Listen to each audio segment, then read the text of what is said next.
Magandang araw po. Magandang araw din, ho. Dito po ba nakatira si Manggami? Nay, wala akong manggami rito. Wala. Ikaw si Gami? Ano nga pala pangalan niya, uli? Manggami. Ah, Gami. Na, ako nga pala si Gami. Sa dami ng trabaho ko, hindi ko maalala ang pangalan ko eh. Ano nga pala may paglilingkod ko sa inyo? Nagpunta ako dito para ipagamot sa inyo ang anak ko. Ang totoo niyan, dinala ko na siya sa maraming doktor pero wala pa rin silang nagawa. Alam ninyo, talagang hindi ako naniniwala sa mga bulong-bulong o tapal-tapal na mga dahon. Pero ang dami ko nang naririnig tungkol ba dun sa mga taong napagaling nyo. Kaya ako nandito. Pwede bang sumama kayo sa akin? Ano ka niyo, uli? Ang sakit ng anak niyo? Sumakit ang ulo. Nakakatulog at nang magising, wala nang kakilala. At ayaw nang kumain. Maliit ang problema yan eh. Sasama ako sa inyo, misis. At kahit di pa tayo dumadating sa bahay ninyo eh, ipagpalagay niyo ng magaling na anak niyo. Naku, salamat naman po. Sandali lang ho, kukunin ko aking mga medical equipment.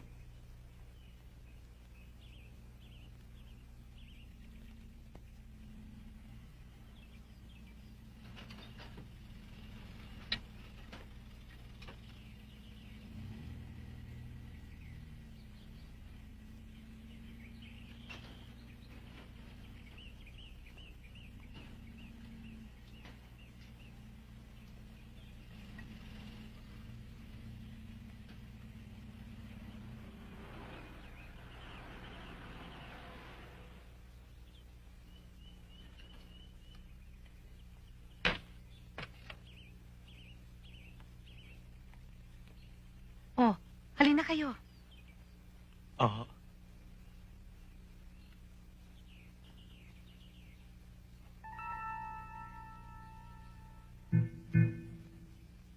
Huwag kayong mag-alala. Ito ang bahay namin. Tena kayo.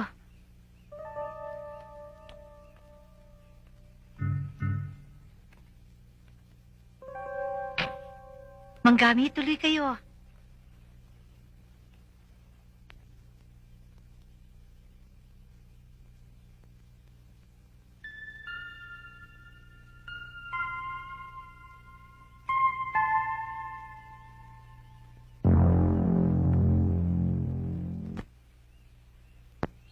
Misis, ang dami niyo pala magkakapatid eh. Puro babae pa ba? Hindi, mga katulong ko lahat ang mga yan. Katulog niyo pa? Oo. Ang dami naman po pala nila eh. Ay naku, sa katunayan niya, ang iba, nasa kusina. Marami sila talaga. Mga hardinero, houseboy, at driver. Lahat-lahat sila 16. Labing-anim? Oo. O, tena Manggami, panik na tayo. Ang dami niyo pala pinapakain eh. Dito Manggami, nasa itaas ang anak ko. Ah. Uy!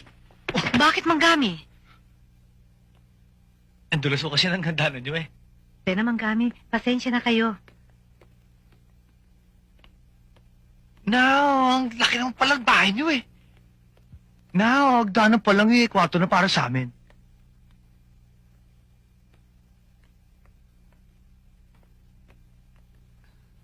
Mrs., malayo pa ba? Ah, hindi. Dito lang yun. Halika. Pagod na ako eh.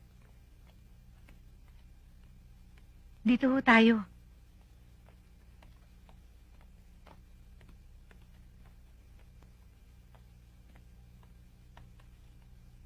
Halika kayo.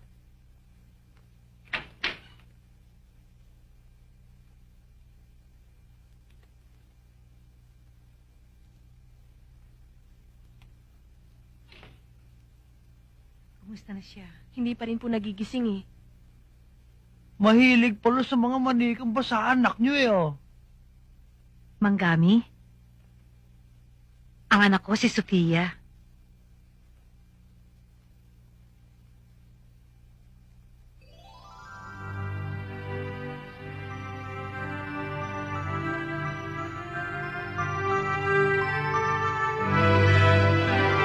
Manggami, huwag kayong umalis.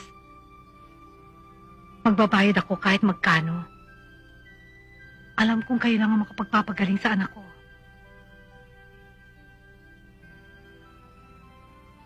Please, tulungan niyo anak ko. Iwan niyo na lang ho ako. Maraming salamat.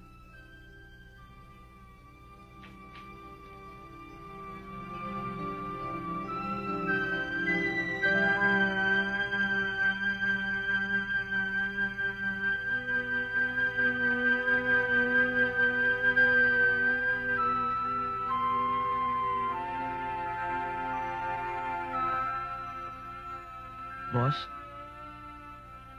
kung meron po nakakalam na hindi po ako marunong maggamot, kayo po yun. Kayo na po sana bahala kay Sofia. Lubos po ako naniniwala sa inyong walang hanggang kapangyarihan. At sana, gumaling si Sofia sa kanyang karamdaman. Sa anumang paraan ng aking paggagamot. At sa abot ng aking makakaya.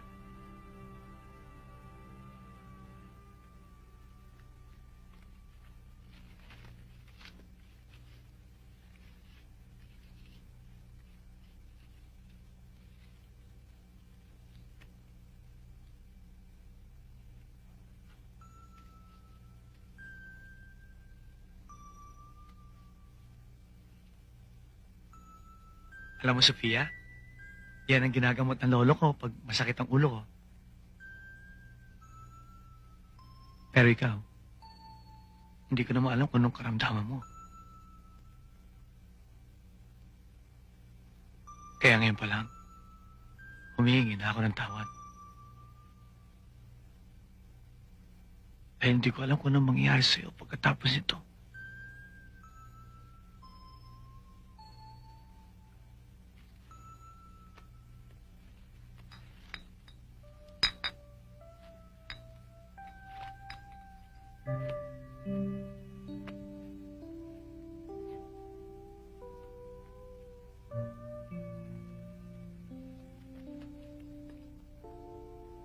Manggami, 10,000 ito. Makakatulong sa inyong panggagamot.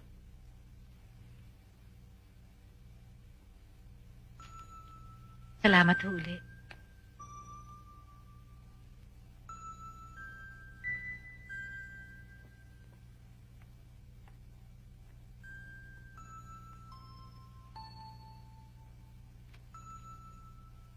Boss, kaya na ako para sa kanya. May nakapagsabi na ba sa'yo na ang sakit mo tonsyang ate? Anong tonsyang, ate? Sakit sa tonsil? Sakit sa tiyan? Apangang ate? Tonsyang ate? Pero hindi naman talaga yun nagpapahirap sa akin eh. Kung hindi lagi ako nagugutom at nauuhaw. Ah! Ang kailangan mo gutamhaw. Ano ang kutumhaw? Gamot sa taong nagugutom at nauuhaw. Natain mo? Patingin-tingin. Aamin. Huwag hihipuin. Baka hulihin. Ba't mo ako pinasasan? Sarge! Sarge, ano ba to? Ano ba ginawa ko? Merong warrant of arrest para sa panluloko mo. Ano? Panluloko? At sila mga nagre-reklamo sa'yo. Ano ba nireklamo nyo? Ginamot ko naman kay lahat Ano? Dinala ko ang anak ko sa'yo dahil may sore eyes. Para gamutin mo. Ginamot mo naman. At ang gumaling. Tignan mo. Duling! Patingin nga ng mata mo. Ano ba pinainom nyo dito? Ewan. Tignan mo nga ang ginawa mo dito. May tigdas lang, pinagamot ko sa'yo. Tignan mo nga nag-iitsura. Sasabihin mo bang 16 anyos to? Mababalik niyo ba siya sa dati niyang anyo? Ay, ba't? Sino ka ba? Shota ko. Sasabihin mo bang ano ko ito? O sige, kulong na yan at ang tatlong yan. Wala. Bakit na? Teka, ano ba?